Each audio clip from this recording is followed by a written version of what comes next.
Hello বন্ধুরা, আশা করি তোমরা সবাই খুব ভালো আছো। অন্যান্য দিনের মতো আবারও একটা রেসিপি নিয়ে চলে এসেছি। আজ আমি তোমাদের সাথে তালের খুবই টেস্টি একেবারে অন্য ধরনের একটা রেসিপি শেয়ার করব। তার জন্য দেখো আমি বেশ কিছুটা আটা নিয়ে নিয়েছি। এখানে তোমরা চাইলে আটার পরিবর্তে ময়দাও ব্যবহার করতে পারো। আমি কিছুটা পরিমাণ সুজি দিয়ে দিয়েছি, পরিমাণ মতো লবণ দিয়ে দিলাম। অনেকেই আছে যারা ময়দাটা খুব একটা পছন্দ করে না, তাই আমি এখানে আটা দিয়ে বানিয়েই দেখালাম। তোমরা চাইলে ময়দা দিয়েও বানাতে পারো। লবণটা আমি অল্প পরিমাণ দিয়েছি। যে কোনো মিষ্টি খাবারে অল্প পরিমাণ লবণ দিলে এর স্বাদটা ব্যালেন্স হয়ে যায়, খেতে ভীষণ সুন্দর হয়।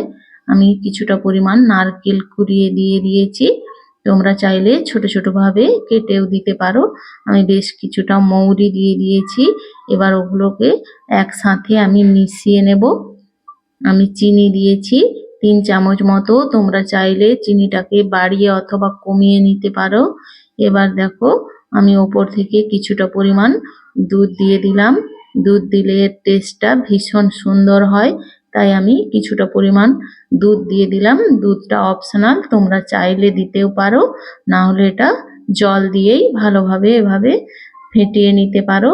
দেখো আমি প্রথমেই কিছুটা দুধ দিয়েছি, আর বাদ বাকি জল দিয়েই আমি এটাকে ভালোভাবে আমি মিশিয়ে একটা মিডিয়াম থিকনেসে ব্যাটারটা তৈরি করে নেব। দেখো আমি তার জন্য অল্প অল্প ভাবে জলটা মেশাচ্ছি যাতে বেশি না হয়ে যায় এই অবস্থায়।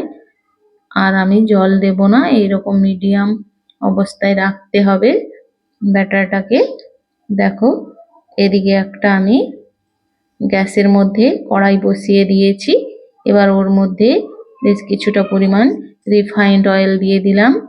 দিয়ে এবার আমি তোমরা যেমন পোয়া পিঠে বানাও ওই রকম ভাবে চামচের সাহায্যে কিছুটা পরিমাণ দিয়ে দিতে হবে। দেখো খুব সুন্দর ফুলে উঠছে পিঠেগুলো। পিঠেটা এভাবে বানিয়ে দেখতে পারো, এর টেস্টটা কিন্তু ভীষণ সুন্দর হয়েছিল। তালের তো অনেক রকম পিঠেই আমরা বানিয়ে থাকি তালের সিজনে। এখন ভরপুর সিজন চলছে তালের। আমি আগেই কয়েকটা রেসিপি দিয়েছি তালের, তাই আজ ভাবলাম এভাবে একটা রেসিপি বানাই। দেখো খুব সুন্দরভাবে ফুলে উঠেছে পিঠেগুলো, খেতেও কিন্তু দুর্দান্ত হয়েছিল। তোমরা চাইলে এখানে সুজির পরিবর্তে তোমরা চালের গুঁড়োও মিশিয়ে নিতে পারো। এভাবে মিডিয়াম থেকে হাই করে পিঠেগুলো আস্তে আস্তে ভেজে নিতে হবে।